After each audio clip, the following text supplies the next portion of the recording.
Hello, hello. কেমন আছেন সবাই? আশা করি আপনি ভালো আছেন এবং ১ম এ জানিয়ে নিই হ্যাপি নিউ ইয়ার 2025। একটা নতুন বছর, নতুন সময়, নতুন গোল। হয়তো আমার মতো অনেকেই মানেন যে একটা নতুন বছর মানে আমাদের আরেকবার স্টার্ট করার বা আরেকবার কিছু তৈরি করার একটা নতুন সুযোগ এবং অপরচুনিটি। আমি অপরচুনিটিটাকে সবসময় ব্যবহার করার চেষ্টা করি। আমি অপরচুনিটিটাকে ভীষণ ভালোবাসি। এইজন্য 2024 এর শুরুতে কিছু গোল ছিল আমার। যার হয়তো অধিকাংশ গোলই আমি 2024 এ সফল করতে পেরেছি। কিছু, কিছু গোল হয়নি। এটা সম্ভাবনা একজন মানুষের দ্বারা সমস্ত কিছু সফল করা। হয়তো সেটা হবে 2025 এ।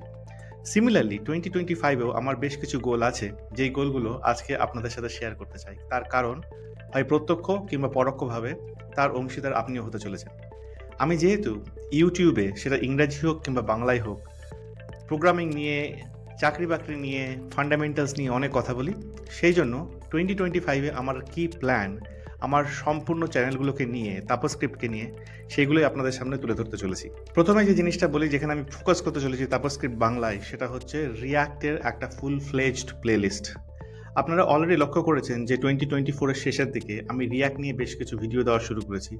অনেকটা এক্সপেরিমেন্টাল মোডে, যে কিভাবে React শেখালে React ডেভেলপাররা সবথেকে বেশি এনজয় করবে।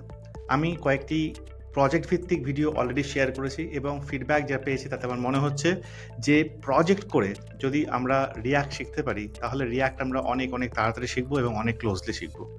তো সেইখান থেকে শুরু করে React এর প্লেলিস্টে আমি যেরকম ভাবছি, তাতে আমি বেশ কিছু ডিজাইন প্যাটার্ন শেখাবো এবং ডিজাইন প্যাটার্ন শেখানোর পাশাপাশি সেই ডিজাইন প্যাটার্নগুলোকে নিয়ে কিভাবে প্রজেক্ট করতে হয় সেগুলো আমি শেখাবো এবং তার সাথে তো ডেফিনেটলি ফান্ডামেন্টালস থাকছে। যেমন ধরুন, আমি যদি কম্পোনেন্টস দিয়ে শুরু করি, কম্পোনেন্ট নিয়ে বলা শুরু করি, কম্পোনেন্টের আশেপাশে বেশ কিছু ডিজাইন প্যাটার্ন আছে, যেগুলোকে হয়তো ডিজাইন প্যাটার্ন হিসেবে আপনি জানেন না, কিন্তু আপনি হয়তো ইউজ করে থাকেন, বা যেহেতু আপনি জানেন না, সেহেতু আপনি হয়তো ইউজ করতে পারেন না, সেজন্য অনেক, অনেক কোড লেখেন। তো আমি যখন কম্পোনেন্ট শেখাচ্ছি, আমি যদি সেই ডিজাইন প্যাটার্নগুলো নিয়ে কথা বলি, তাহলে আপনি শিখে গেলেন যে কম্পোনেন্টকে কিভাবে হ্যান্ডেল করতে হয় ওই ডিজাইন প্যাটার্ন দিয়ে। এবারে যখন আপনি প্রজেক্ট করতে চলেছেন, তখন সেই ডিজাইন প্যাটার্নগুলোকে আপনি এপ্লাই করতে পারছেন এবং আপনি আপনার প্রজেক্টকে করতে পারছেন। তো এই যে চিন্তাধারা, এটাকে রেখে রিঅ্যাক্টের একটা সম্পূর্ণ প্লেলিস্ট বানানোর চিন্তা আমার মাথায় আছে এবং সেটা আমি শুরু করতে চলেছি খুবই শিগগির। আমার যে নেক্সট ভিডিও আসবে সেটা রিঅ্যাক্ট নিয়ে আসবে এবং হয়তো আমি রিঅ্যাক্টের কম্পোনেন্ট নিয়েই সেখানে ভিডিও বা সেখানে কথা বলা শুরু করব। আরও একটা অ্যানাউন্সমেন্ট আছে, সেটা হয়তো অনেকের জন্য ভালো, যারা বই পড়তে চান, যে আমি একটা বই লেখা শুরু করেছি। আমি বইটা লেখা শুরু করেছি ডিসেম্বরের মিড থেকে। কিন্তু যেহেতু আমি অনেক বিজি আমার পার্সোনাল প্রফেশনাল লাইফে, হয়তো খুব তাড়াতাড়ি বইটা পাবলিশ করতে পারবো না। কিন্তু ইচ্ছা আছে আগামী ৪ থেকে ৬ মাসের মধ্যে বইটাকে বাইরে বার করা এবং বইটা ডেফিনেটলি রিঅ্যাক্টের ওপরে এবং রিঅ্যাক্টের বেশ কিছু ফান্ডামেন্টালস থেকে শুরু করে বেশ কিছু ডিজাইন প্যাটার্ন দিয়ে এবং বেশ কিছু অ্যাডভান্সড টপিক দিয়ে জুড়ে একটা বই লেখার পরিকল্পনা আছে। সেটা আমি আশা করব যে আপনারা সেখানে আমাকে সাপোর্ট দেবেন এবং যখন বইটা আমি বাইরে বার করতে পারবো, যখন পাবলিশ করতে পারবো, আমি আশা করছি যে সেই বইটাকে আপনারা পড়বেন, আমাকে জানাবেন যে কেমন হয়েছে এবং আপনাদের রিয়েলি উপকারে লাগছে কিনা। তো এটা অনেক দিনের একটা উইশ। এই উইশটা স্টার্ট হয়েছে 2024 এর শেষ দিকে। তো আশা করছি 2025 এর মিডে আমি এই বইটাকে পাবলিশ করতে পারবো। রিঅ্যাক্টের পাশাপাশি বাংলা চ্যানেলে আরেকটা যেটা জিনিস থাকবে সেটা হচ্ছে যে কিছু ফান্ডামেন্টালস নিয়ে কথা বলা। এবং এখানে ফান্ডামেন্টালস শুধুমাত্র প্রোগ্রামিং ফান্ডামেন্টালস আসছে না, এখানে ফান্ডামেন্টালস অনেক রকমের সফট স্কিল। যেমন আমরা অনেক সময় ভাবি এবং অনেক সময় চিন্তাও করি যে ইংরাজিতে কথা বলা বা কোনো জায়গাতে নিজেকে যখন রিপ্রেজেন্ট করতে হয়, তখন সেই রিপ্রেজেন্ট করার জন্য কি, কি বেসিক মৌলিক যে জিনিসগুলো দরকার, সেগুলো আমাদের মধ্যে কি, কি দরকার সেই জিনিসগুলো। আমি নিজে একজন গ্রামের ছেলে, একটা বাংলা মিডিয়ামের স্টুডেন্ট, যেখানে অনেক, অনেক সময় পর্যন্ত ইংরাজির ইও ছিল না। তো সেইখান থেকে আমি আমার মতো স্ট্রাগল করে যেভাবে তৈরি করে নিয়ে এসেছি নিজেকে, সেই স্ট্রাগলটাকে যদি আমি শেয়ার করতে পারি আপনাদের সাথে এবং সেখান থেকে যদি কিছু টিপস শেয়ার করতে পারি আপনাদের সাথে, আমার মনে হয় যে গ্লোবাল স্তরে যারা, যারা বাংলায় প্রোগ্রামিং শিখছেন, তারা যেখান থেকেই হন, তাদের কাজে লাগবে। তো যদি আপনার এরকম কোনো স্ট্রাগল থাকে যে আপনি বাংলায় বুঝতে পারেন, কিন্তু আপনার ইংরেজিতে কথা বলতে গেলে বা ইংরেজিতে সেটাকে প্রকাশ করতে গেলে আপনার অসুবিধা হয়, তাহলে আমার মনে হয় যে কিছু, কিছু কনটেন্ট যেগুলো আমি তৈরি করতে চলেছি সেগুলো আপনার কাজে লাগবে। আমি আপনাকে এটা শেখাবো না যে কীভাবে ইংরেজিতে প্যারাগ্রাফ লিখতে হয়। আমি ওখানে এখনও দক্ষ নই। যদিও আমি অনেক রাইটিং করি, সেটা ফ্রি কোড ক্যাম্পে হোক বা যেখানেই হোক। কিন্তু কথা কীভাবে বলতে হয়, নিজেকে রিপ্রেজেন্ট কীভাবে করতে হয়, এক্সপ্লেনেশন কীভাবে করতে হয়, সেই জিনিসটা আমি ডেফিনেটলি কতগুলো কি পয়েন্টস আপনাদের সামনে আমি তুলে ধরবো। নেক্সট, আমি চাই যে ডেভেলপার্সরা কন্টেন্ট ক্রিয়েট করুক। আমি বিগত ৪ থেকে ৫ বছর ধরে অনেক, অনেক কন্টেন্ট ক্রিয়েট করেছি। সেটা ব্লগ হিসাবে হোক, ফ্রি কোড ক্যাম্পে হোক, ভিডিও হিসাবে হোক, জাভাস্ক্রিপ্টে হোক। তো এই যে কনটেন্ট আমি ক্রিয়েট করেছি এর পিছনে তো অফকোর্স কিছু অধ্যাবসায় আছে, কিন্তু কিছু টুলসের হাত আছে। কিছু কিছু জিনিস আমি এমনভাবে ইউজ করেছি বা শিখেছি, সেটা হয়তো প্রথম দিকে আমি জানলে আমার আজকের যে দৌড়টা, সেই দৌড়টা আরও অনেক ফাস্ট হতো।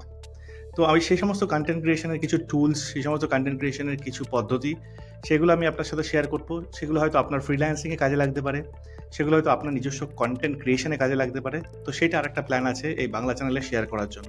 তো আমি আশা করব যে সেটাও আপনার কাজে লাগবে, সেটা আপনার ভালো লাগবে এবং সেই ভিডিওগুলো থেকেও আপনি অনেক কিছু শিখতে পারবেন। বাংলা চ্যানেলের পাশাপাশি আমার আরেকটাও চ্যানেল আছে, সেটা হচ্ছে টাপাস্ক্রিপ্ট ইংলিশ। টাপাস্ক্রিপ্ট ইংলিশে আমি জোর দিই যথেষ্ট রকম ফুল স্ট্যাক ইঞ্জিনিয়ারিংয়ের ওপর, নেক্সট জে, সেই সমস্ত জিনিসের উপরে। 2025-এর ফেব্রুয়ারি মান্থে যেটা আমরা শুরু করতে চলেছি, সেটার নাম হচ্ছে 40 Days of JavaScript। এটা এমন একটা প্রজেক্ট হবে যেটা হচ্ছে জাভাস্ক্রিপ্ট ফ্রম স্ক্র্যাচ। যেমন আমরা এখানে বলছি যে বাংলা চ্যানেলে আমরা রিয়াক্ট ফ্রম স্ক্র্যাচ করতে চলেছি, ইংলিশ চ্যানেলে জাভাস্ক্রিপ্ট ফ্রম স্ক্র্যাচ তৈরি হবে। আপনারা যারা যারা ইচ্ছুক জাভাস্ক্রিপ্ট একদম বেসিক থেকে শিখতে, তারা ডেফিনেটলি ফেব্রুয়ারিতে একবার নক দিয়ে ইংলিশ চ্যানেলে, কিংবা সাবস্ক্রাইব করুন ইংলিশ চ্যানেলে, আপনারা নোটিফিকেশন অন করুন। এবং যেখানে যেখানে আমি সোশ্যালে আছি, সেটা ফেসবুকে টাপাস্ক্রিপ্টের পেজ হোক বা লিঙ্কডিনে হোক বা টুইটারে হোক, আপনি যদি থাকেন সেখানে আপনি ডেফিনেটলি কমিউনিকেশন পাবেন, যে যেটাকে আমি নাম দিতে চাইছি 40 Days of JavaScript। না, এরকম না যে 40 দিন আপনি জাভাস্ক্রিপ্ট শিখে যাবেন, কিন্তু 40 দিন যদি কন্টিনিউয়াসলি আপনি এই জাভাস্ক্রিপ্টের যে সমস্ত টপিকগুলো নিয়ে আমি কথা বলবো সেগুলোর উপরে দেন, তাহলে জাভাস্ক্রিপ্টে আপনার কিছুটা দখল নিশ্চয়ই আসবে এবং কিছুটা কনফিডেন্স নিশ্চয়ই আসবে। সেটা জাভাস্ক্রিপ্টের যে প্লেলিস্ট অলরেডি বাংলা চ্যানেলে আছে, সেটা দেখে হয়তো আপনি কিছুটা আজ করতে পারেন। এর পাশাপাশি ইংলিশ চ্যানেলেও প্রজেক্ট বিল্ডিং, কিছু কিছু সিস্টেম ডিজাইন কনসেপ্ট, এই সমস্ত জিনিস নিয়ে আমি ভিডিও দেওয়া শুরু করব। তো বাংলা চ্যানেল, ইংলিশ চ্যানেল, তার পাশাপাশি আমার নিজস্ব একটা ছোট্ট কোম্পানি আছে, সেটাকে ম্যানেজ করা, তার পাশাপাশি পরিবার, পরিজন, বহু বাচ্চা, নিজের ফ্যামিলি, নিজের হেলথ, এই সমস্ত নিয়ে চাইছি যে 2025টা একটা অসম্ভব ভালো কাটুক এবং আমি অনেক অনেক কন্ট্রিবিউশন করতে পারি ডেভ কমিউনিটিতে, ডেভেলপার কমিউনিটিতে, ডেভেলপার লাইফে। অনলি থিং যেটা আমি আপনার কাছ থেকে চাইবো, সেটা হচ্ছে যে ছোট্ট মোটিভেশন। তার কারণ হচ্ছে আমি যতই ব্যস্ত থাকি, এটা আমি দেখেছি নিজের মধ্যে, যদি আমার কাছে মোটিভেশন থাকে যে আমাকে একটা ভিডিও বানাতেই হবে আজকে, কারণ আমার এই ভিডিওর জন্য লোকে অপেক্ষা করছে, সেটা রাত্রি 3টে হোক, 4টে হোক, কিংবা ভোর 6টা হোক, আমি বানাবোই।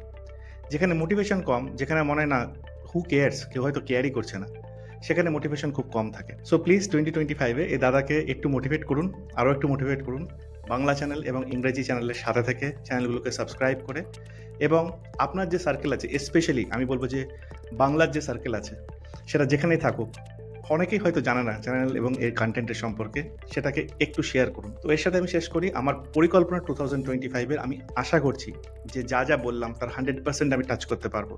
আর যদি টাচ করতে পারি, তাহলে 2026-এর 1 জানুয়ারিতে আপনাদের সামনে এইভাবে দাঁড়িয়েই অন্য কোনো পরিকল্পনা নেব, যেটা হয়তো আমার এবং আপনার লাইফকে আরও বেশি ভালো এবং চেঞ্জ করে দিতে পারবে।